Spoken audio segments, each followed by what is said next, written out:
Euh, Mes chers collègues, notre séance se poursuit, comme vous le savez, avec la présentation de notre collègue Mireille Clapeau, vice-présidente de notre commission, sur le déplacement qu'elle a effectué en Ukraine du 22 au 25 février, où elle a représenté notre commission, l'état de ma malléole m'empêchant de me rendre à Kiev à ce moment-là, et elle a représenté notre commission de concert avec les présidents ou vice-présidents des commissions des affaires étrangères d'un assez grand nombre de parlements de l'Union européenne, du Royaume-Uni et du Canada. C'était une manifestation destinée à montrer notre solidarité avec les Ukrainiens, une année exactement après le début de l'offensive russe contre ce pays souverain du continent. Mireille se trouve actuellement à New York, ce qui veut dire qu'elle paye sa participation à nos travaux d'un effort personnel considérable, puisqu'il est quelle heure pour elle actuellement ? 5 heures du matin. Donc je crois qu'il faut quand même remercier et féliciter notre collègue de cet effort matutinal. Bon, Mireille, est-ce que vous nous entendez ? Oui. Je vous entends très bien, Monsieur le Président. Très bien. Alors, écoutez, je crois que je vais vous laisser la parole sans plus tarder. Vous nous présenterez votre communication par visioconférence. Je crois que c'était la meilleure chose à faire. Ce déplacement qui avait été monté par la Rada, la Verkhovna Rada d'Ukraine, et le président de la commission des affaires étrangères du Seimas de Lituanie, notre ami M. Pavionis, qui est d'un zèle et d'une activité auquel il faut rendre hommage. Vous avez accepté de me suppléer, et je vous remercie beaucoup. Je remercie également le chef de division qui vous a accompagné et qui, je crois, on peut le dire, j'ai craint d'être à l'origine d'une crise familiale parce qu'il avait promis à son épouse et à sa famille de l'accompagner au sport d'hiver, et il a de lui-même estimé qu'il était nécessaire qu'il soit en Ukraine. Donc à tous les deux, vous avez pris, je connais ce voyage en Ukraine, c'est inconfortable, c'est difficile, c'est assez intéressant. Je crois que ni l'un ni l'autre, vous ne regrettez de l'avoir effectué, mais il est tout à fait heureux que vous ayez maintenant, ma chère Mireille, l'occasion d'éclairer vos collègues sur l'expérience assez exceptionnelle que vous avez vécue. Vous avez représenté notre commission avec énormément d'efficacité et de compétences, et je suis très heureux de pouvoir vous entendre à présent. Vous avez la parole. Merci, Monsieur le Président. Je vais peut-être vérifier qu'il n'y a plus d'écho. Il n'y a plus d'écho parce que les micros sont fermés. Donc, Monsieur le Président, chers collègues, effectivement, comme vous l'avez dit, à l'invitation officielle du président de la Verkhovna Rada, M. Ruslan Stefanchuk, et avec le soutien des parlements polonais et lituaniens, ce sont donc les présidents et vice-présidents de commissions des affaires étrangères de 14 pays engagés aux côtés de l'Ukraine qui se sont rendus à Kiev les 23 et 24 février dernier. Le but, c'était de manifester le haut degré de soutien que nous continuons d'apporter à nos amis ukrainiens face à l'agression dont ils sont victimes depuis un an. Donc, Monsieur le Président, vous m'avez fait l'honneur de me proposer de vous suppléer. Donc, je voulais vous remercier de votre confiance et puis remercier également le chef de division, Laurent Saunier, dont je peux témoigner que le travail et le soutien ont été vraiment très efficaces tout au long du trajet et du séjour. Donc, nous étions 14 pays représentés, donc je vais les citer, Lituanie, Allemagne, Bulgarie, Espagne, Finlande, Italie, Pologne, Portugal, République tchèque, Slovénie, Suède, étaient également représentés hors Union européenne, le Royaume-Uni, l'Islande, et puis un député du Parlement européen. Alors, aller à Kiev, vous en avez fait l'expérience, cher Jean-Louis, ça n'est pas une sinécure. Il faut y aller en train depuis la frontière polonaise, donc déjà aller, pour moi je suis provinciale évidemment, Paris, Paris-Varsovie en avion, ensuite le bus, et ensuite on prend un train de nuit qui est quand même relativement confortable, qui reste un train de nuit. C'est un petit effort, mais c'est la moindre des choses qu'on puisse faire pour marquer notre considération et notre volonté de saluer les sacrifices consentis par l'Ukraine et son peuple face à cette nouvelle forme d'impérialisme aux portes de l'Union européenne. Donc nous avons eu un programme de rencontres extrêmement intéressant. Le président d'Ukraine, Volodymyr Zelensky, le président de la Rada, avec les présidents des commissions permanentes, et puis la vice-première ministre ukrainienne qui est en charge de l'intégration européenne, le vice-ministre de la Défense et le ministre de l'Énergie. Et nous nous sommes aussi rendus hors de Kiev, à Irpin, sur le lieu d'exaction commise par les forces d'occupation russes. Et j'ai eu la chance aussi de pouvoir rencontrer Étienne de Poncin, notre ambassadeur à Kiev, et de retour à Varsovie, aussi M. Frédéric Billet, notre ambassadeur là-bas. Donc ce sont beaucoup de rencontres riches, émouvantes, qui m'ont conduit à tirer quelques enseignements. Je vais vous livrer ces enseignements aujourd'hui. Donc, premièrement, ce qu'il faut savoir, c'est que c'est vraiment un contexte de guerre qui est très prégnant, très marquant. C'était une date qui n'était pas choisie au hasard, puisque c'était, alors je mets entre guillemets, l'anniversaire de l'offensive russe. J'ai cherché un autre mot, je n'en ai pas trouvé. Et ce premier anniversaire nous a placés aux premières loges de la reprise des hostilités qui étaient en préparation depuis plusieurs mois ou semaines, le 24 février 2022.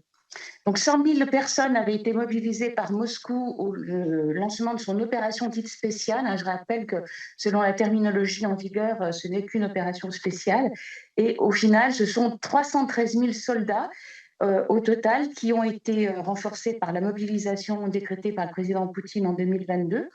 Ces 313 000 soldats sont massés aux portes de l'Ukraine et ils alimentent un harcèlement permanent des forces russes contre la défense ukrainienne, et on sait le lourd tribut que payent ces hommes.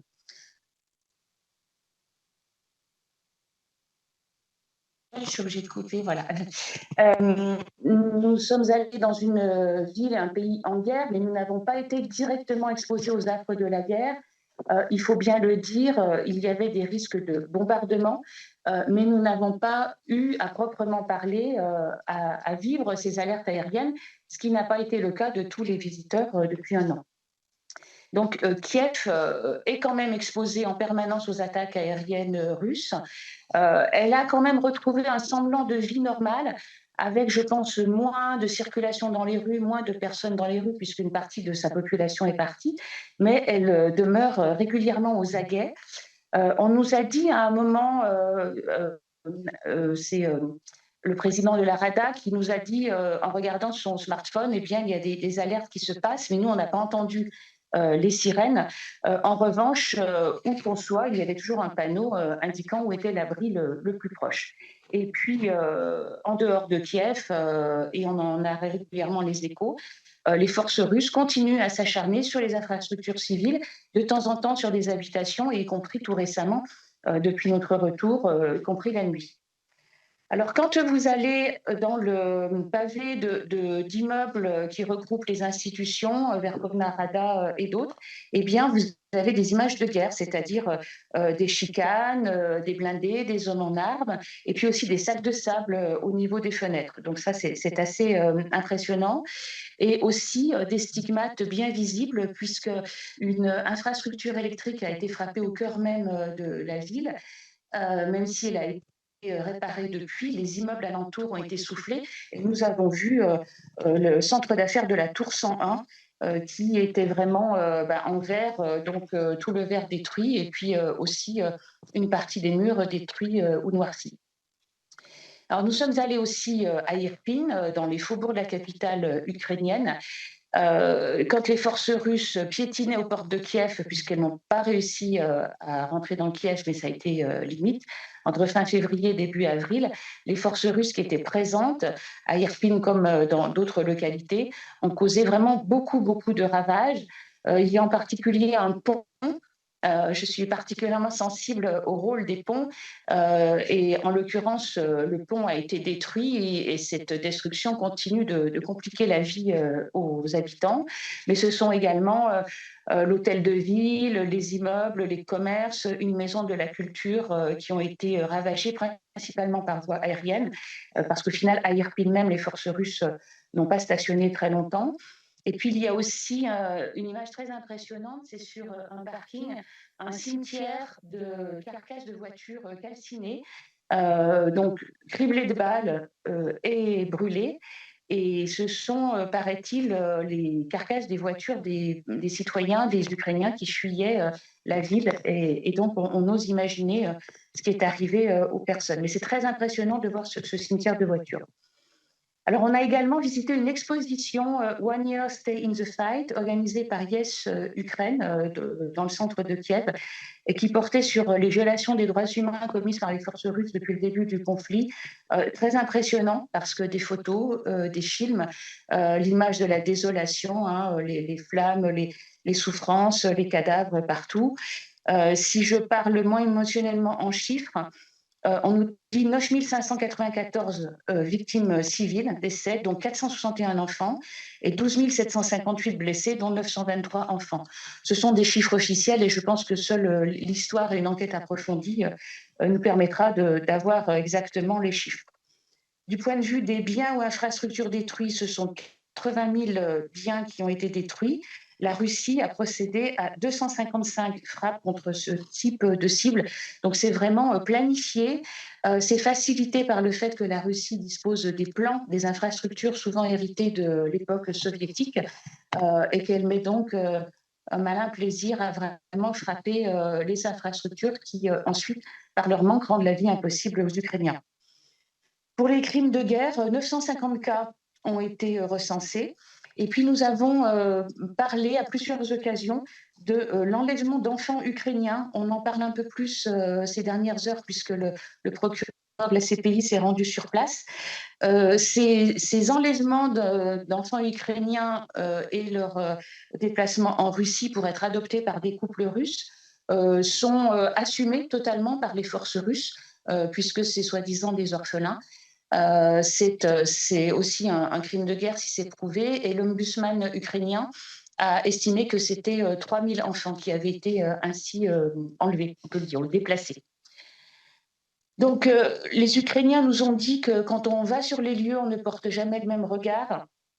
Et je peux en témoigner, c'est une chose de le voir à la télé ou sur les réseaux sociaux ou en exposition, mais c'est autre chose d'être sur place. Je pense qu'on peut dire pour conclure cette première partie que vraiment nous devons avoir et affirmer la même valeur que nos amis ukrainiens. Ils sont attachés à défendre la vie de leurs ressortissants. Nous-mêmes, nous le sommes aussi. C'est vraiment quelque chose qui doit nous relier et qui malheureusement ne sont pas que la préoccupation des Russes.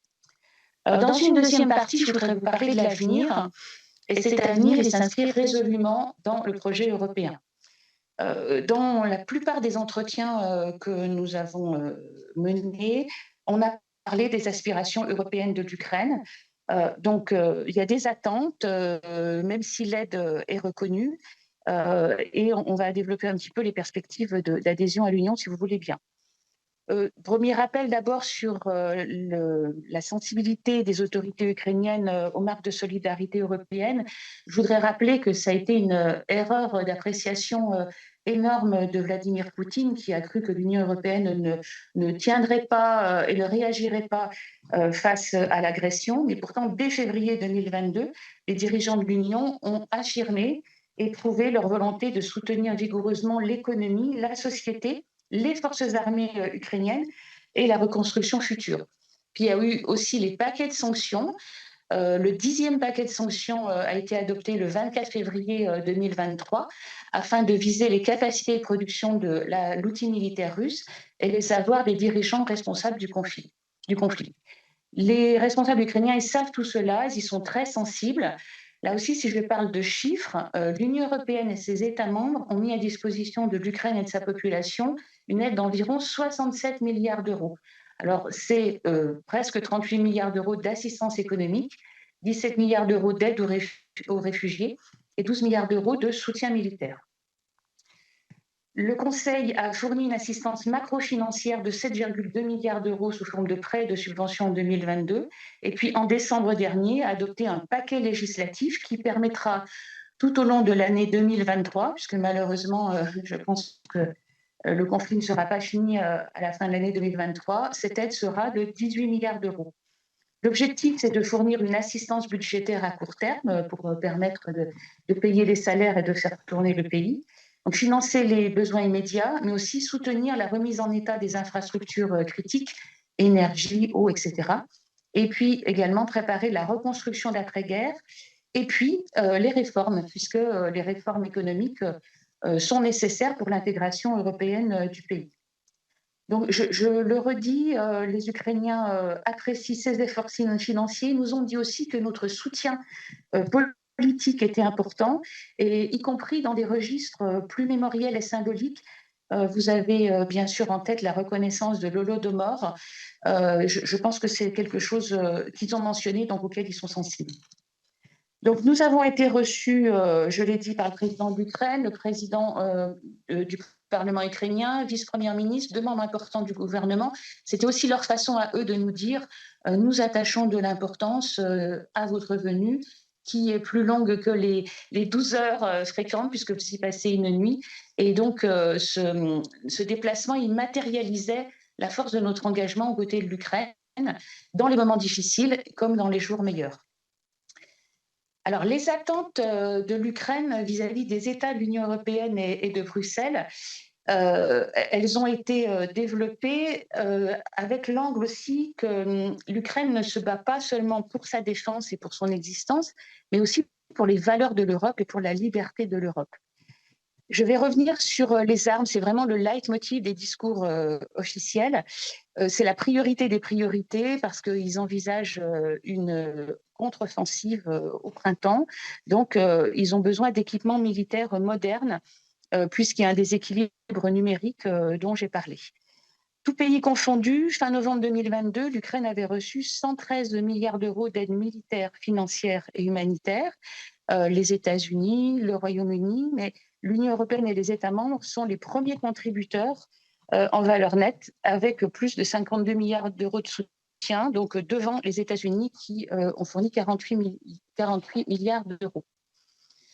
Et c'est assez historique parce que c'est une première, pour la première fois de son histoire, l'Union européenne a financé la livraison d'armes à un pays en guerre.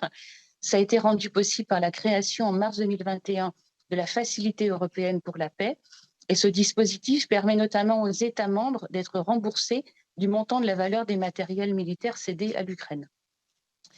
Le montant de la FEP, c'est aujourd'hui de 3,6 milliards d'euros et la France y contribue à hauteur de 18%.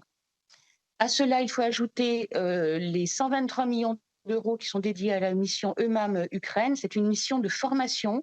L'objectif est de former 15 000 soldats ukrainiens sur le territoire européen et la France en forme 2 000 sur son territoire. Et nous savons qu'en Pologne, ces formations s'effectuent aussi vu la proximité.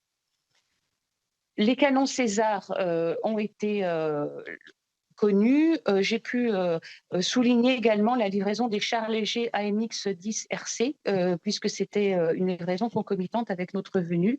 Et puis vous savez aussi que plusieurs pays européens se sont engagés à livrer des chars lourds de type Léopard 2.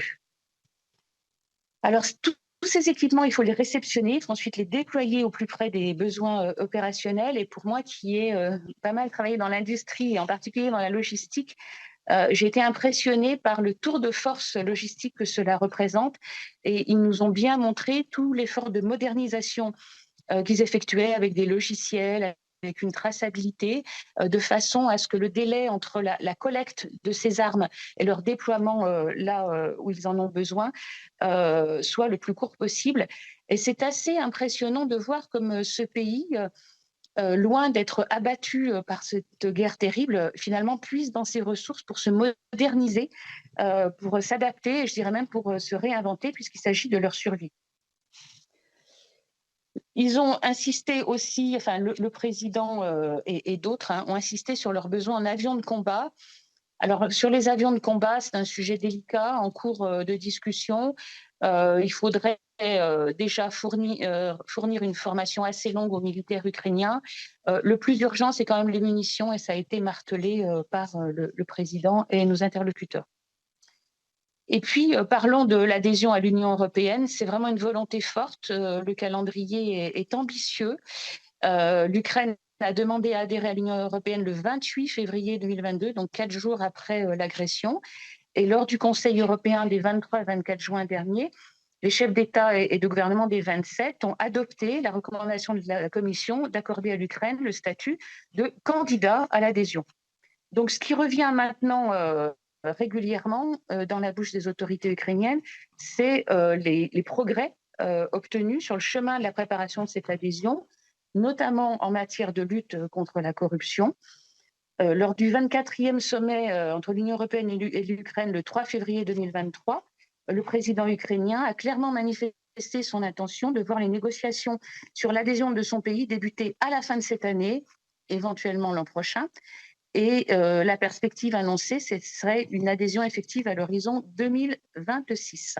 C'est un message qui nous a été vraiment fortement relayé, j'insiste. Alors, dans les faits, je crois qu'ils en sont conscients, mais nous en sommes largement conscients. Pour devenir un État membre à part entière, il faudra l'unanimité des 27, mais il faudra aussi que l'Ukraine soit en situation d'appliquer la totalité du droit communautaire. Cela suppose des dizaines de milliers de normes à transposer, et puis des réformes administratives et organisationnelles importantes. Donc là, on peut se poser la question, est-ce qu'ils en ont la capacité ? Moi, je propose une vision plus optimiste, mais l'avenir le dira. Je pense que ce contexte de guerre est révélateur des ressources de l'Ukraine, des ressources humaines et organisationnelles sous-estimées, et donc d'une aptitude à s'adapter de façon extrêmement rapide.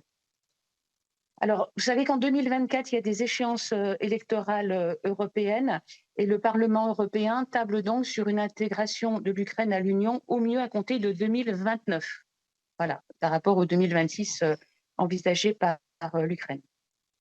Dans l'intervalle, la communauté politique européenne, la CPE, souhaitée par le président de la République française et portée sur les fonds baptismaux à Prague l'an passé, devrait permettre de lancer des coopérations concrètes à brève échéance avec l'Ukraine. Et je crois que les Ukrainiens, un peu réticents au début, ont bien compris l'intérêt qu'ils pourront en tirer. Et puis, il faut qu'on parle de paix aussi, de ce que demanderait l'Ukraine, les paramètres ukrainiens d'une paix. Ça n'est pas pour tout de suite, évidemment, mais on en parle quand même, heureusement. Le président Volodymyr Zelensky a édicté donc un plan en 10 points, avec rétablissement de l'intégrité territoriale du pays, de sa souveraineté, mais surtout des garanties de sécurité. Et puis, il faudra bien parler aussi de la réparation des dommages et du jugement des crimes commis. Donc, quelques mots sur chacun de ces points. Donc, le plan de paix en 10 points du président Zelensky a été présenté le 16 novembre 2022. C'était au G20 à Bali, le 2e jour. Alors, qu'est-ce qu'il demande concrètement ? La sécurité radiologique et nucléaire, à commencer par Zaporizhzhia, la sécurité alimentaire, la libération de tous les prisonniers déportés, y compris les prisonniers de guerre et les enfants déplacés en Russie, le rétablissement de l'intégrité territoriale du pays conformément à la Charte des Nations Unies, le retrait des troupes russes et la cessation des hostilités, des mesures de justice et la construction d'une architecture de sécurité dans l'espace euro-atlantique avec des garanties pour l'Ukraine. Donc ce plan, il a le mérite d'entrouvrir un canal de discussion, d'affirmer que l'Ukraine ne souhaite pas une guerre indéfinie, mais pour l'instant, il n'y a pas le moindre geste d'ouverture de Moscou par rapport à ce plan. Et puis pendant que nous étions en Ukraine, est arrivée la position de la Chine sur le règlement politique de la crise en Ukraine. Certains aspects s'écartent des priorités ukrainiennes. Il en a été brièvement question à Kiev, mais c'est un peu tôt, très franchement, pour préjuger de la portée qu'aura cette contribution. Vous me permettrez donc d'être prudente et laconique sur le sujet. Sur les garanties de sécurité, c'est central. Il faut se souvenir que le mémorandum de Budapest du 5 décembre 1994 était censé les offrir, ces garanties de sécurité, puisque suite à la chute de l'URSS, l'Ukraine a renoncé aux stocks d'armes nucléaires qui étaient présents dans le pays. Ces stocks d'armes ont été transférés en Russie et malheureusement, cet engagement n'a pas apporté la protection à l'Ukraine à laquelle elle aspirait légitimement. Donc l'ensemble des autorités ukrainiennes nous a dit que la paix ne sera possible que si le retour à la guerre est rendu impossible, parce qu'ils le voient vraiment dans une temporalité longue, hein, même si cette guerre est gagnée, ils ont peur que la Russie s'inscrive dans une volonté de vengeance. Et donc cela va supposer, si on veut éviter absolument le retour à la guerre, des engagements plus contraignants pour les États qui se porteraient garants de ce respect de l'intégrité et de la souveraineté de l'Ukraine. À cet égard, les responsables ukrainiens ne cachent pas qu'ils aimeraient voir l'Ukraine intégrer l'OTAN, alors que la perspective de l'intégration de l'Ukraine à l'OTAN a justement été évoquée par le président russe pour justifier le déclenchement de l'opération spéciale du 24 février. Donc vous vous doutez que dans une délégation composée de 14 pays, notamment des Polonais et des Baltes, cette question a été évoquée, mais il n'y a pas de consensus actuellement. Et puis la justice devant des juridictions internationales pour surmonter les souffrances. Nous avons eu des discussions sur cette exigence de réparation des crimes et des dommages perpétrés sur le sol ukrainien. Donc vous savez sans doute que la Cour pénale internationale, qui est la juridiction internationale chargée de juger les auteurs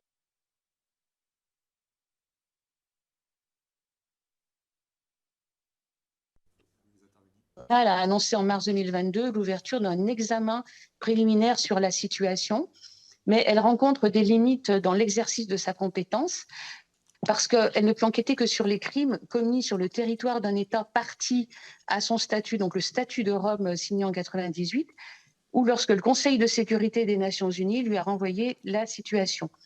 La Russie n'a pas ratifié le statut de Rome, et puis évidemment, si une résolution mandatant la CPI était soumise au Conseil de sécurité, vous imaginez que la Russie utiliserait son droit de veto. Donc les autorités ukrainiennes cherchent à contourner cette difficulté et plaident pour la mise en place d'un tribunal international indépendant ou ad hoc. Fin novembre 2022, Ursula von der Leyen a proposé de travailler à la création d'un tribunal spécial soutenu par les Nations Unies pour juger ces crimes d'agression. Alors, depuis, plusieurs options ont été avancées. La mise en place d'un tribunal international spécial indépendant fondé sur un traité multilatéral, c'est-à-dire un tribunal ad hoc qui serait limité aux crimes d'agression commis par les dirigeants russes contre l'Ukraine, ou alors l'institution d'un tribunal spécial sur le fondement d'une résolution de l'ONU adoptée en Assemblée générale, c'est ce qui avait été fait au Cambodge, ou alors une juridiction hybride avec l'instauration d'un tribunal spécialisé intégré dans un système judiciaire national, mais avec des juges internationaux. C'est ce qui avait été fait pour le tribunal spécial pour le Kosovo. Le Parlement européen s'est prononcé en faveur d'un tribunal international spécial le 19 janvier 2023. De même, l'Assemblée parlementaire du Conseil de l'Europe, dans laquelle je siège, a adopté une résolution le 26 janvier 2023. Elle a appelé à l'instauration d'un tribunal spécial à La Haye, je précise le terme, c'est important, pour poursuivre les responsables russes et leurs complices biélorusses ayant planifié, préparé, initié ou exécuté la guerre d'agression en cours. Alors, ce sont des suggestions qu'il faudra suivre de près, mais qui se heurtent à d'importantes difficultés pratiques à suivre. En tout état de cause, les Ukrainiens n'entendent pas signer le moment venu un cessez-le-feu valant solde de tout compte. Les atrocités et les crimes ont été commis en Ukraine. Les auteurs devront rendre des comptes. Et de même, les autorités ukrainiennes jugent que les avoirs étrangers des soutiens actifs à la guerre du régime russe doivent permettre la réparation. L'argent, il existe, il est mis à l'abri pour l'instant. Il faut que cet argent, selon les Ukrainiens, permette la réparation des dommages matériels subis par leur pays lors de ce conflit. Je vais conclure en espérant ne pas avoir été trop longue. Je voudrais insister sur deux éléments, peut-être un peu plus intimes, parce que ça ne se prête pas à des chiffres. Vraiment, je voudrais insister sur le courage et la résilience de la population ukrainienne et de ses dirigeants. Un an, c'est long, une guerre très dure, intense, qui engendre beaucoup de dommages, de privations, de séparation de familles. Et pourtant, à chaque attaque ou offensive, ils se redressent face à l'agresseur et font preuve d'un courage exemplaire. Je le redis, notre soutien les aide beaucoup et je suis vraiment fière et touchée d'avoir pu me rendre là-bas pour montrer qu'un an après le début de la guerre, on reste à leur côté. Et puis un second élément aussi, c'est que pour avoir assisté à une séance plénière de la Verkhovna Rada et rencontré les députés ukrainiens, qui bougent beaucoup à l'international, hein, on en croise ici à New York, j'en croise à la PCE, mais ils étaient bien présents pour ce 24 février en Ukraine. Ils sont engagés d'une façon extraordinaire. Ce sont nos consoeurs et nos confrères. Ils restent mobilisés. Je voudrais vraiment leur rendre hommage et puis même dire toute l'humilité que je ressens face à eux qui continuent à accomplir cette mission de législateur dans ces conditions difficiles. Je vous remercie de votre attention. Merci infiniment, Madame la vice-présidente. C'était un témoignage très intéressant et très émouvant. Et je dois dire qu'en vous écoutant, je me remémorais ce que j'ai pensé pendant ces jours où, avec M. Saunier, vous étiez absent, vous étiez à Kiev, avec des risques qui n'étaient pas négligeables d'une relance de la violence russe à l'occasion de cet anniversaire. Et je dois dire que j'ai vécu avec beaucoup d'inquiétude le fait de vous avoir envoyé l'un et l'autre dans cette région hyper dangereuse. Et s'il vous était arrivé quelque chose, d'une manière ou d'une autre, j'aurais été vraiment extrêmement éprouvé. Et j'aurais éprouvé un complexe évident de n'avoir pas été là pour une raison idiote, qui est que je me suis cassé la cheville en allant voter, confirmant l'idée que certains d'entre vous connaissent bien, à savoir que la démocratie est une activité périlleuse. Bon, vous m'avez remplacé, vous avez très bien représenté la commission. Il était essentiel que nous soyons là, vous l'avez rappelé. Je crois que, indépendamment des analyses que nous faisons les uns et les autres sur cette crise, je ne comprends pas la désinvolture d'un certain nombre de gens. Je vous le dirai franchement, j'ai été choqué l'autre jour en entendant M. Onfray parler avec beaucoup de désinvolture des souffrances ukrainiennes, enfin de la guerre d'Ukraine, sans voir que dans cette affaire, il y avait du côté ukrainien et également du côté des troupes russes d'immenses sacrifices, d'immenses souffrances qui étaient en cause et qui ne peuvent pas nous laisser indifférents. Merci en tout cas, chère Mireille, de ce témoignage. Et maintenant, nos collègues vont vous poser évidemment quelques questions complémentaires. La première à parler sera pour Renaissance, Julie Delpech. Merci, Monsieur le Président. Merci également à Madame la rapporteure pour ce rapport très complet qui permet d'avoir une vue d'ensemble des nombreuses mesures prises de soutien prises par la France et les pays européens en soutien à l'Ukraine. Cette guerre a profondément transformé le peuple ukrainien, mais également les peuples d'Europe dans leur ensemble. Elle nous a rappelé que tous les conflits peuvent encore ensanglanter notre continent et que la liberté n'est pas acquise et doit toujours être défendue. Bien entendu, notre groupe se place à l'unisson du soutien de la France et de l'Union européenne pour l'Ukraine et nous l'avons encore réaffirmé dans la résolution que nous avons faite voter par notre Assemblée en novembre dernier. Comme vous le soulignez, Madame la rapporteure, dans votre rapport, l'avenir de l'Ukraine a vocation à s'écrire dans l'Union européenne. Nous saluons d'ailleurs la décision du Conseil européen de juin 2022 d'accorder le statut de candidat à l'adhésion à l'Ukraine.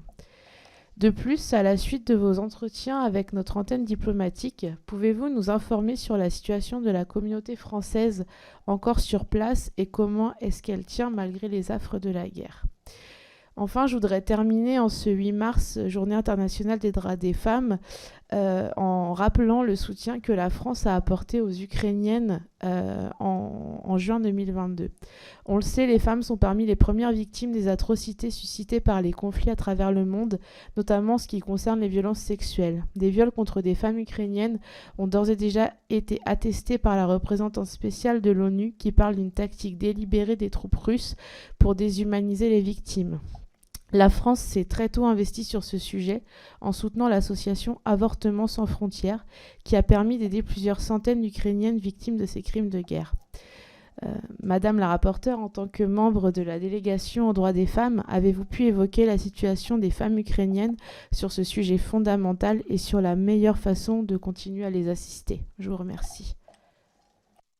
Si Mireille, vous voulez répondre? Je vais tenter de répondre. Oui. On va garder le ping-pong même si c'est à distance. Non, c'est ça, surtout que c'est ce type même de rapport qui appelle le ping-pong.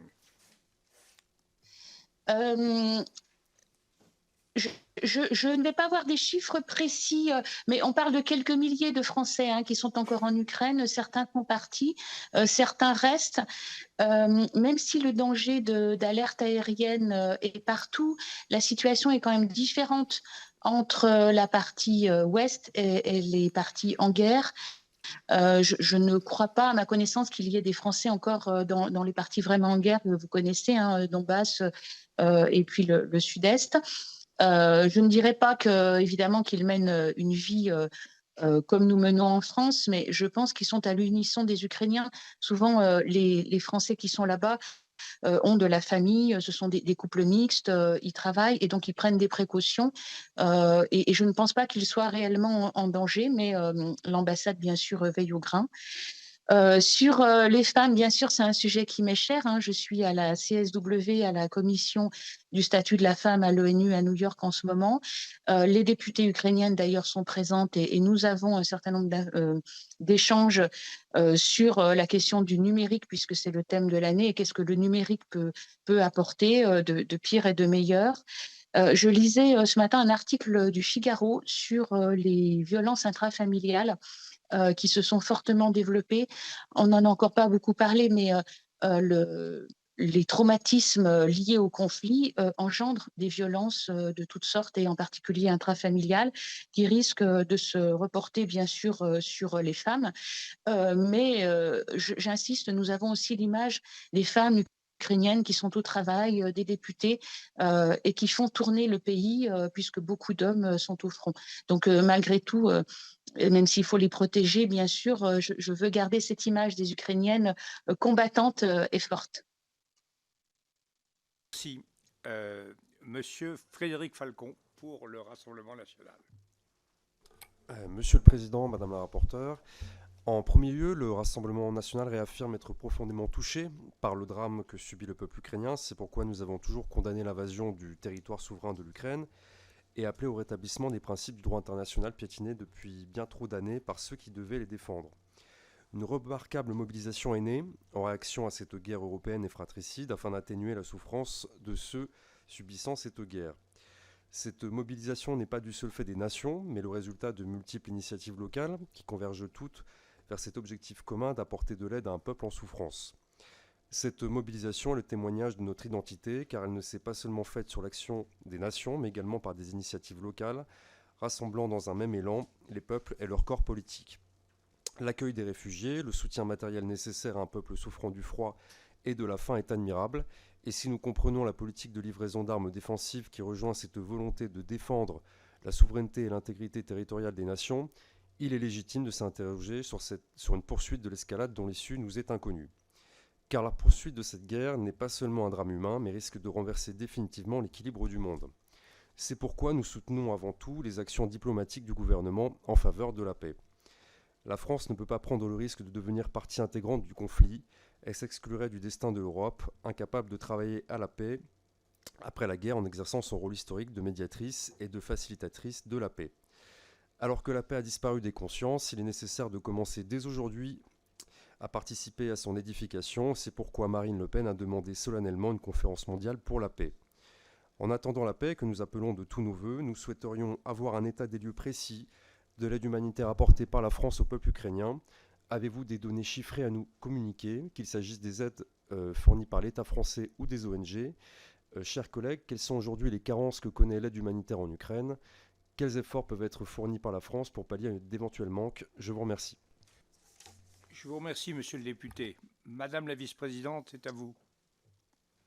Merci, chers collègues. Alors, Je voudrais moi aussi souligner que les initiatives locales des villes ou des départements ou des régions ont été importants.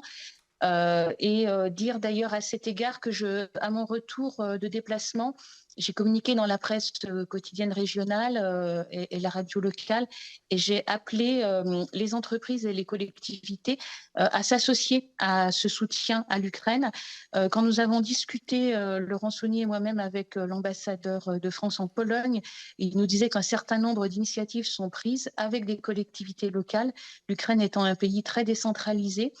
Les reconstructions se feront en particulier avec ces collectivités locales, et les nôtres doivent y prendre toute leur part. Et comme toujours en cas de reconstruction, les entreprises seront les bienvenues pour apporter leur savoir-faire. Alors, vous me posez des questions précises, bon, ça va être un petit peu compliqué pour moi d'y répondre, mais reconstruire, c'est reconstruire les infrastructures, les bâtiments, aider à fournir des services de santé, des services d'éducation, des services de base, des transports, aider une vie normale. Pour l'état des lieux précis de l'aide, vous avez dans mon rapport l'aide militaire, mais effectivement, on peut peut-être regarder plus en détail l'aide humanitaire qui a été fournie. Et là, je pense que je ne vais pas pouvoir vous répondre. Désolée. Merci. Merci. Pour la France Insoumise, Monsieur Le Gall. Monsieur le Président, chers collègues, bon, c'est très difficile d'aborder la question de l'Ukraine pour une raison simple, non pas morale, mais qu'on a affaire à une discordance des temps finalement. Il y a le temps de la guerre qui appelle des mesures particulières, précises de soutien, sur le détail duquel on n'est pas tous d'accord, mais sur le principe duquel on est tous d'accord. Il y a le temps de la paix, il y a le temps du maintien de la paix, il y a le temps de l'éventuelle intégration de l'Union européenne à l'UE que vous avez soulevé, et ce sont des temps différents qui se chevauchent, qui se confrontent, mais on est obligé de penser dès maintenant. Et d'ailleurs, le président Macron lui-même a un peu essuyé les plâtres quand il a déjà parlé de l'après-guerre et des conditions de sécurité, etc., et que malheureusement, j'ai envie de dire, il s'est pris des critiques, y compris dans sa propre majorité, alors que de fait, on est obligé déjà de penser l'après-guerre. Et c'est très difficile, donc moi je donnerai de leçons à personne, mais j'ai juste besoin d'avoir vos éclairages sur quelques points. Si on parle d'intérêt et de principe et non pas de valeurs, parce que finalement les valeurs européennes, etc., c'est des visions un peu floues que tout le monde met ce qu'il veut dedans. Hein. Les Hongrois, ils mettent pas la même chose que les Français dedans, en tout cas les dirigeants. Si on parle de principe, quand est-ce que vous pensez, et des intérêts du peuple ukrainien, des intérêts de l'Union européenne, des intérêts de la France, enfin voilà, quand est-ce que vous pensez qu'une intégration à l'Union européenne de l'Ukraine pourrait être envisageable sans que ça revienne à intégrer un pays en guerre dans l'Union européenne? Alors, fût-il agressé, ça reste un pays en guerre et ça pose tout un tas de problèmes juridiques d'intégrer un pays en guerre dans l'Union européenne.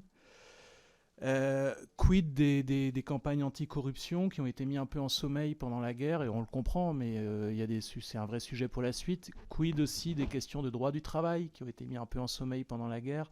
On a reçu une ONG récemment, qui s'inquiète beaucoup des conditions de la reconstruction, une ONG ukrainienne, hein, notamment des conditions écologiques et sociales de la reconstruction.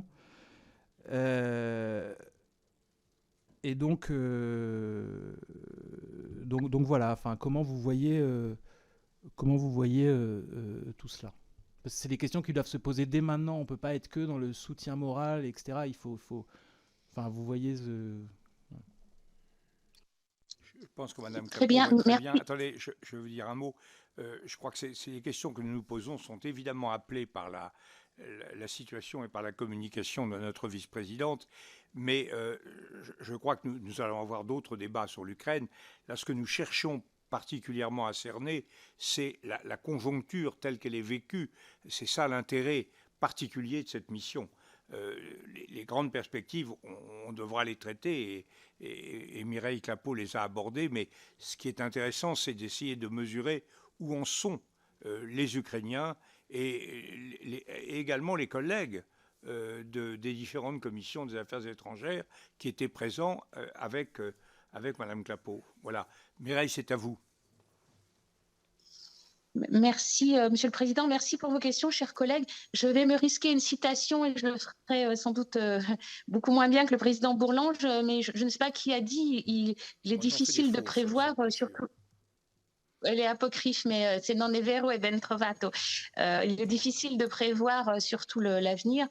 Donc, on est tous à se demander quand est-ce que cette guerre va finir et comment elle va se finir. À cet égard, je voudrais d'une part souligner le rôle des médias qui font un bon travail, je leur ai dit, hein, l'opinion publique française, je pense, est bien informée, mais aussi attirer l'attention sur un risque de surenchère et l'offensive qui arrive va toujours être l'offensive décisive. La prise de telle ville va toujours être la prise de ville décisive. Donc, en fait, on n'en sait rien parce qu'on sait que la Russie est animée d'une haine et d'une volonté de détruire vraiment farouche et dispose quand même de quelques moyens. J'utilise la litote et l'euphémisme. On est d'accord sur un point, c'est qu'il faut déjà penser à l'après, mais on ne peut pas commencer à reconstruire alors que le pays est encore en guerre. Donc, poursuivons notre soutien et puis n'ayons pas peur, effectivement, des critiques. On se place dans une temporalité qui est longue, mais là, les Ukrainiens, dans toute la nuance et leur finesse de leur discours, l'ont bien compris. Vous posez une question qui est intéressante parce que c'est des sujets qui me sont chers, la lutte anticorruption, les conditions de travail, l'écologie, le social. Moi, ce que j'ai ressenti, c'est que l'Ukraine part d'une situation qui n'est pas très bonne, hein, héritée d'un passé, etc. Mais l'Ukraine, elle se transforme à la vitesse grand V sous nos yeux parce que c'est une question existentielle. Donc, par exemple, je vous ai parlé de cette traçabilité des équipements militaires. Je pense que globalement, il y a une traçabilité, une utilisation du numérique, parce qu'ils sont très forts dans le numérique, qui permet de savoir où sont les équipements, pas forcément militaires, mais civils aussi, et donc de tracer aussi les flux financiers. Je pense que le fait que nous soyons en délégation et que l'Ukraine est plus en relation avec les pays européens occidentaux qu'elle ne l'a jamais été, va améliorer les choses, je pense, en termes de conditions de travail, parce qu'ils seront exposés à des standards qui sont nos standards au prix de siècles de lutte sociale. Et pour l'écologie, puisque nous avions nous-mêmes auditionné des activistes et députés sur cette question-là, avec la commission des DAT, nous savons bien que la question de la protection de l'environnement est vraiment vitale et doit être considérée ensemble, parce que quand vous avez des mines, des déchets de partout sur les terres ukrainiennes qui traditionnellement sont des greniers à blé et à céréales, ça va être très difficile pour eux de reconstruire l'économie. Donc oui, la question sociale est importante aussi. Merci, merci infiniment. Pour les Républicains, Madame Tabarot. Michel, c'est à vous. Merci Monsieur le Président. Madame la Présidente, je voudrais vous remercier d'avoir fait ce déplacement qui a permis de rappeler notre soutien au peuple ukrainien. C'est essentiel de marquer ainsi la mobilisation toujours aussi massive des pays européens en faveur de l'Ukraine. Je tiens aussi à saluer la qualité du rapport qui accompagne la communication. Il rappelle le courage et la résilience exceptionnelle des Ukrainiens, vous nous en avez parlé, qui ont surmonté un hiver malgré des attaques criminelles contre leurs infrastructures vitales. Ce rapport permet aussi de rappeler certaines vérités, notamment concernant les accords de Minsk. La Russie s'en sert de prétexte pour justifier son agression, mais c'est bien elle qui a rendu leur mise en œuvre impossible, car ces exigences auraient clairement privé l'Ukraine de toute souveraineté. Alors, Madame la Présidente, vous évoquez aussi une terrible tragédie qui est en train de se dérouler. Nous sommes effarés par la violence avec laquelle des enfants sont enlevés et déportés pour être placés de force auprès de familles russes. Vous avez évoqué le chiffre de 3000. Beaucoup de commentaires font part de chiffres allant jusqu'à 16 000 enlèvements. Donc le retour au pays de ces enfants fait partie des exigences du plan de paix de Zelensky et c'est tellement normal. C'est un devoir d'humanité. J'espère que toute la communauté internationale est aussi investie sur ce sujet. Donc pouvez-vous nous dire les informations qui ont pu vous être données à ce sujet, puisque vous en avez parlé, c'est un sujet que vous avez abordé. Les crimes commis envers ces enfants déportés sont-ils aujourd'hui documentés par les autorités ukrainiennes? Nous avons parlé de la visite du procureur de la CPI, donc est-ce qu'il a les moyens de pouvoir enquêter? Est-ce que notre pays intervient? Est-ce qu'il prend part à ces recherches? Et si ça n'est pas le cas, Monsieur le Président, est-ce que nous pourrions demander au gouvernement de donner des moyens supplémentaires pour que ce soit fait et que ça permette à ces enfants de retrouver le plus vite possible leur famille? Merci. Merci, Madame la députée. Madame Capot. Merci, chers collègues, d'abord d'avoir rappelé les accords de Minsk et puis de me permettre de préciser ce qui se passe avec les enfants. Donc, c'est une tragédie. Il faut que ça soit mis en lumière, mais il faut évaluer précisément la situation. On voit bien que les chiffres qui circulent ne sont pas complètement étayés. Et à cet égard, nous avons été alertés sur le fait que les données à la disposition des autorités ukrainiennes ne sont pas fiables. Mais il faut se mettre à leur place aussi. Vous imaginez un pays qui est soumis donc à une guerre d'agression, à des bombardements. Je crois que c'est 11 millions d'Ukrainiens sur 44 qui ont fui le pays. Donc des familles déstructurées, et il n'y a pas quelque part un ordinateur central qui a tel enfant, Svetlana, était dans telle famille d'accueil en France, puis est revenu en Ukraine, puis est reparti. Donc ils n'ont pas une vision fine de là où sont tous les enfants. Quand c'est des familles, à la limite, c'est encore un peu plus facile. Puisque les familles, on peut interroger les adultes, mais les enfants qui ont été déplacés, ce sont quand même souvent des enfants isolés de leur famille. Les enfants des orphelinats, ou il y a aussi des enfants enlevés à leur famille. Hein. Mais il faudrait, et vous avez raison, puisqu'ils nous l'ont demandé aussi, construire une base de données, assurer un suivi, être en mesure de documenter précisément ces sujets. Je fais une petite digression pour dire que la France a envoyé des gendarmes spécialisés pour collecter des preuves des crimes de guerre, et c'est tout à son honneur. Et le jour venu, la justice pourra s'appuyer sur des données fiables, hein, puisque rien n'est pire que la nullité d'une procédure engagée quand les preuves ne sont pas complètement fiables. Et je reviens à ce qu'on dit sur les enfants, c'est que nous avons été en mesure d'envoyer des gendarmes spécialisés dans la collecte de preuves de crimes de guerre parce que nous avions cette expertise. Je ne crois pas que le passé, les expériences antérieures nous aient permis de constituer une task force, un pôle d'expertise pour collecter des données sur ce sujet délicat que sont des enfants envoyés pour adoption et donc déukrainisés, hein, puisque c'est ça le but. Donc je trouve l'idée très intéressante et à creuser sans doute. Merci. Votre prudence est très justifiée. Ce que je voudrais dire aux différents collègues, et notamment à vous, Michel, c'est que je vous rappelle que nous recevons M. de Poncin le 29 mars, que nous aurons donc à ce moment-là un débat de fond sur les perspectives. Là, c'est une sorte de mission flash dont Mireille Clapeau nous rend compte, et que cette question-là, on va effectivement la poser dans les termes que vient d'évoquer notre vice-présidente, c'est-à-dire à quelles conditions les Français auraient-ils les moyens administratifs et techniques de contribuer à cette prise de mesure de la réalité de cette horrible situation.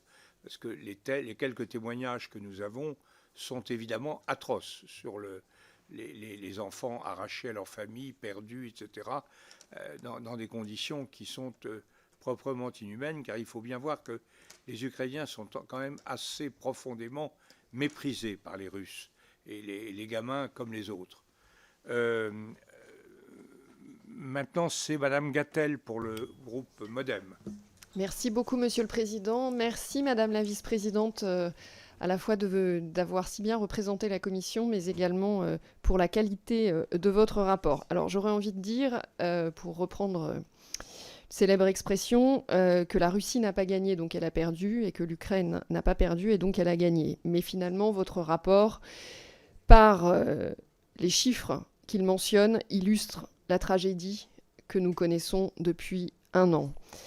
10 000 civils tués, 950 crimes de guerre formellement recensés, 8 millions d'Ukrainiens qui ont dû quitter leur pays, ou encore l'enlèvement de plusieurs milliers d'enfants que vous évoquiez tout à l'heure. Alors, j'espère que la seule victoire de Vladimir Poutine sera d'être parvenu à donner un nouvel élan à l'Union européenne, puisque vous le rappeliez, nous en sommes au 10e paquet de sanctions, et l'intervention de l'Union européenne, particulièrement sous la pression de la France en matière de soutien militaire, accompagnement humanitaire, soutien financier, est absolument majeur et doit se poursuivre. Et c'est d'ailleurs ce que disait la ministre des Affaires étrangères hier, beaucoup plus et beaucoup plus vite, notamment sur un plan militaire.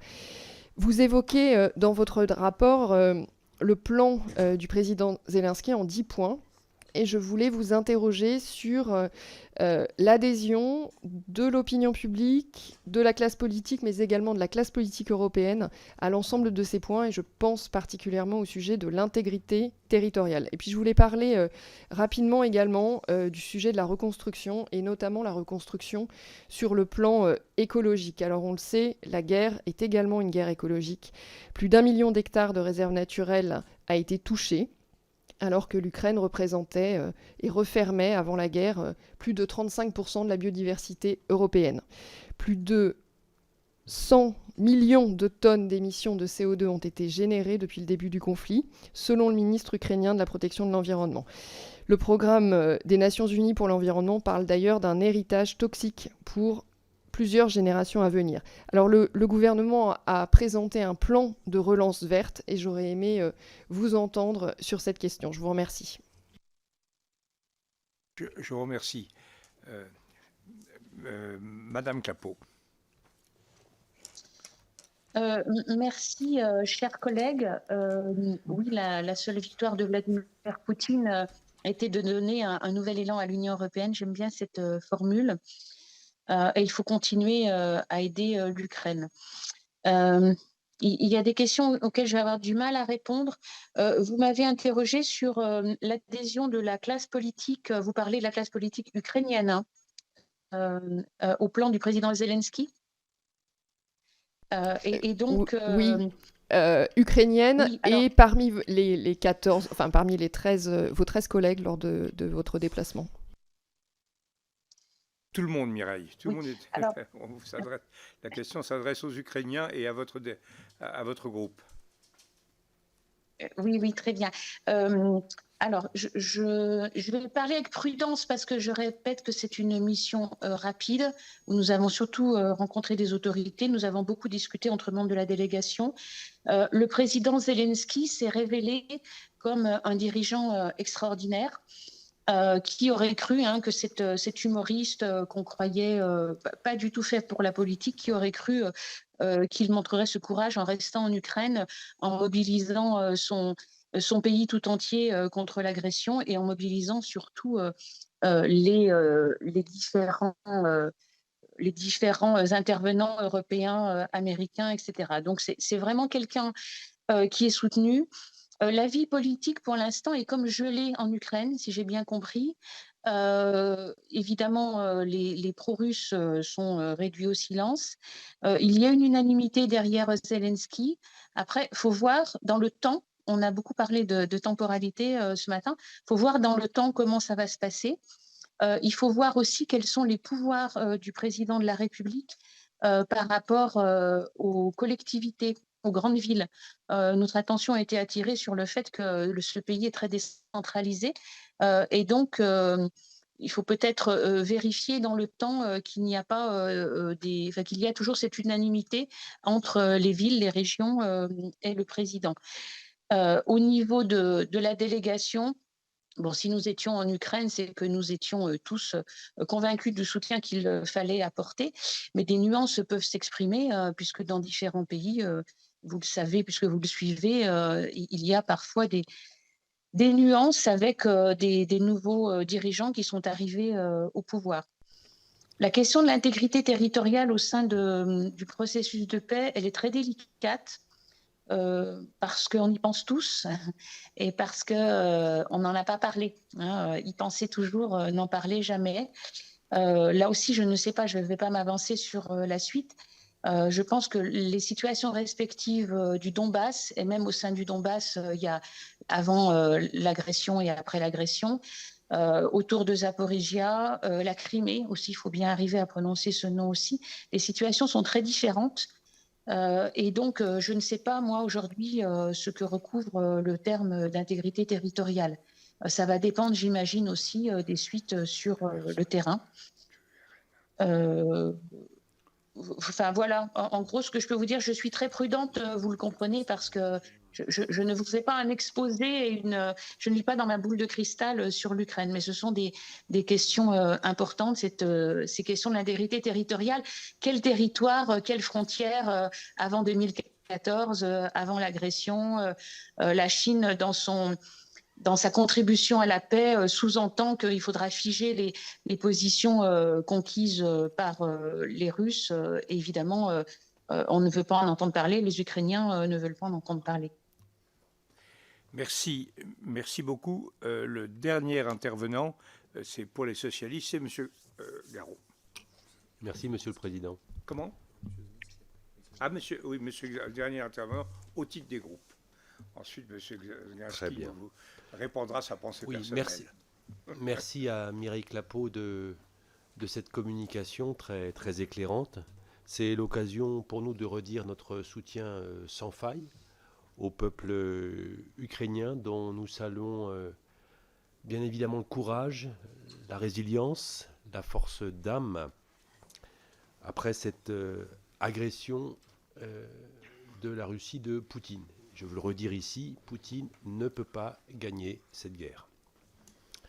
Alors, depuis un an, ce qui est notable, et vous l'avez dit, cher Mireille Clapeau, c'est que l'Union européenne a montré sa cohésion. C'est très important, et c'est aussi dans ces épreuves-là qu'on voit combien l'Union européenne peut avancer. Donc, cette cohésion, c'est sans doute un atout pour l'avenir.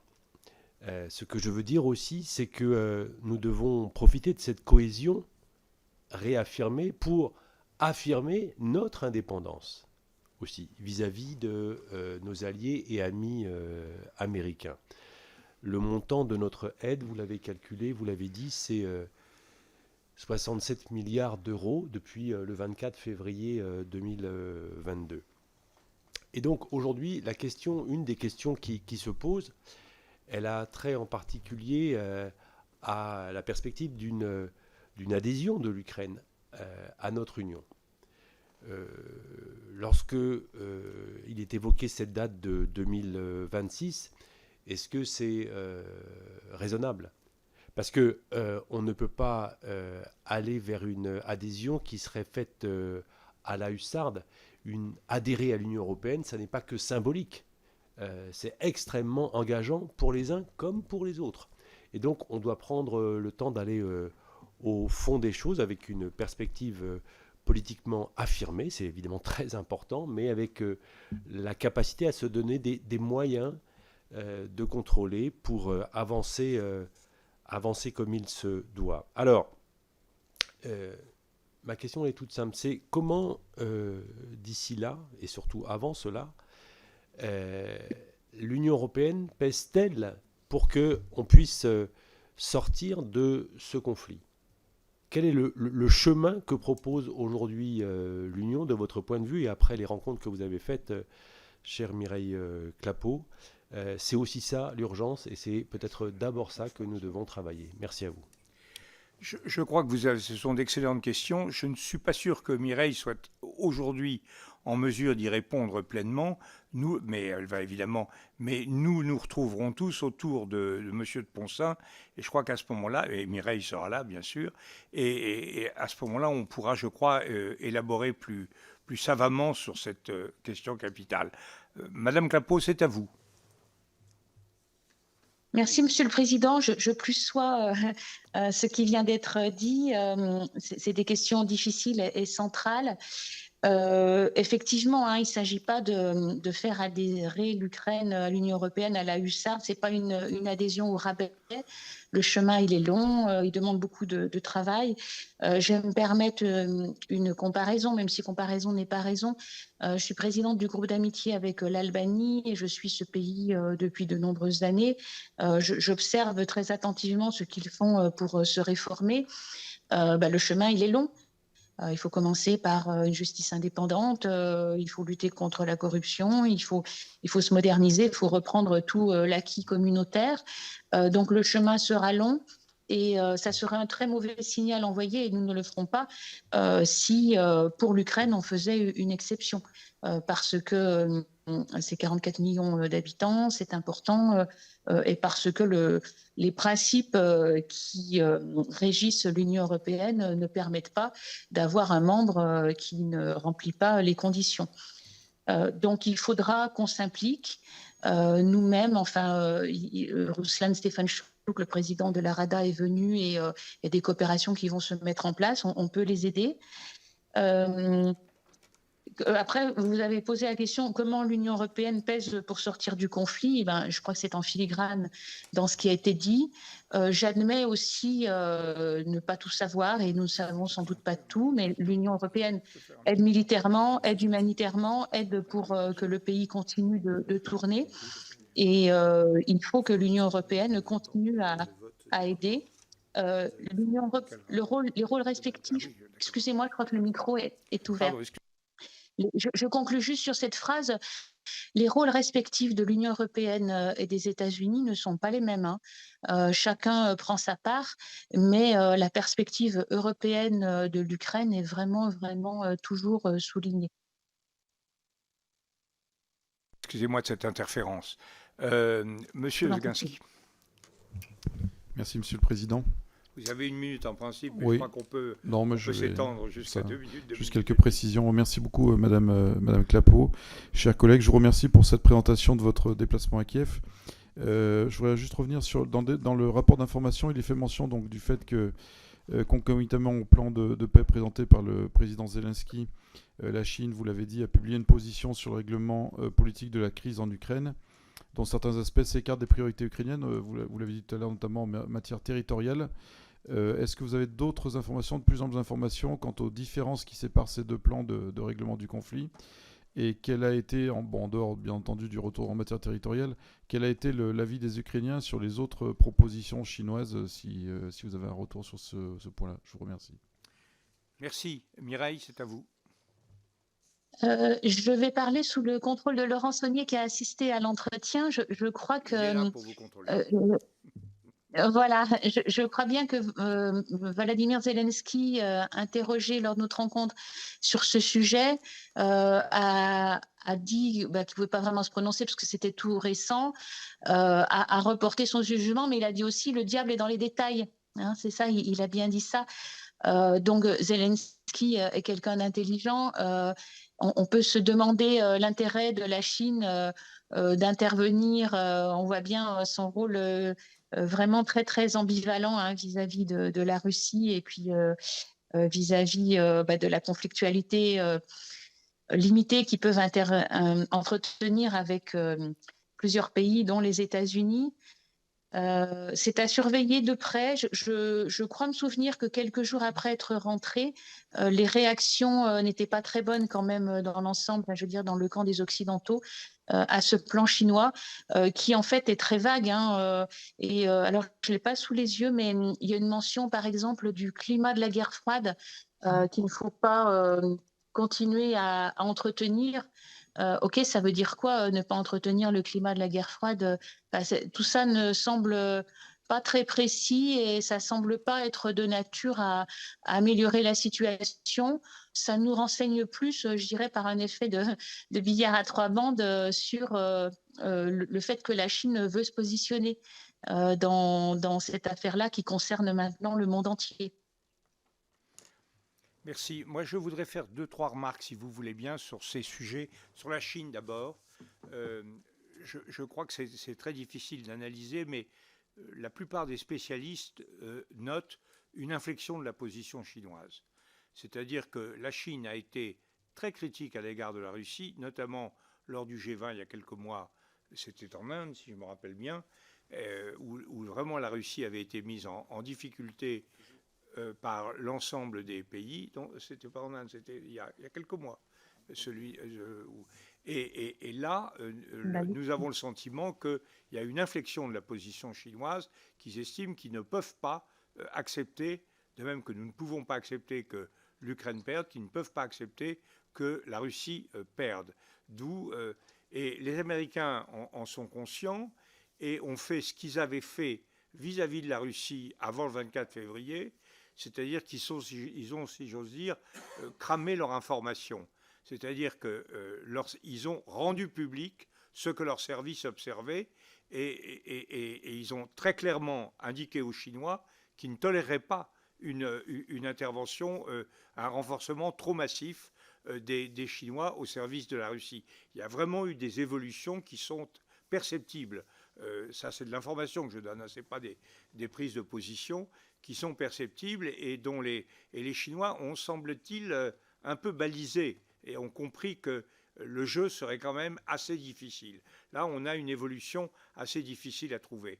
La deuxième remarque que je voudrais faire, nous ne sommes pas très nombreux, mais on pourra le reprendre, c'est sur l'adhésion.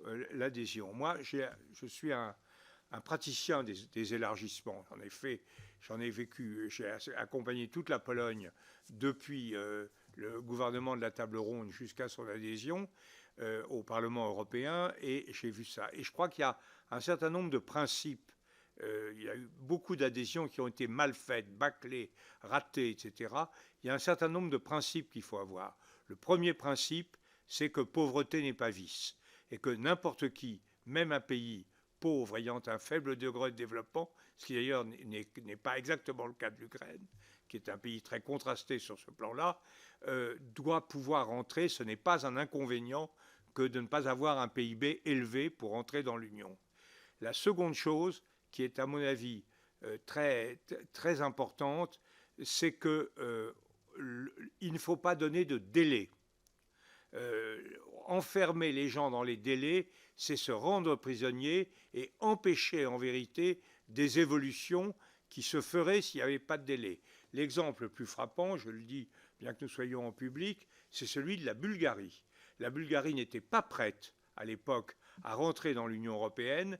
La Commission l'avait déclaré devant le Parlement européen en disant « c'est vrai, ils ne sont pas prêts, mais on leur a dit ». Et donc on a fait et on a traîné pendant longtemps une situation dans laquelle le nouvel État membre ne remplissait pas les conditions permettant son fonctionnement, ce qui ne ôte rien à la qualité des Bulgares. Ils ont donné des commissaires, des parlementaires, des gens très remarquables, mais il y avait manifestement, ils sont entrés de façon prématurée. Et donc je crois qu'on ne doit pas rentrer dans une discussion sur les délais. La troisième observation, c'est qu'il faut se garder d'un excès de technocratie. Ça, c'est là. Bruxelles noie littéralement les gens sous des formulaires, etc., qui sont importants à terme et qui ne sont pas déterminants. Je me rappelle avoir eu une conversation à ce sujet avec le président Havel, qui m'avait dit, écoutez, c'est absolument invraisemblable.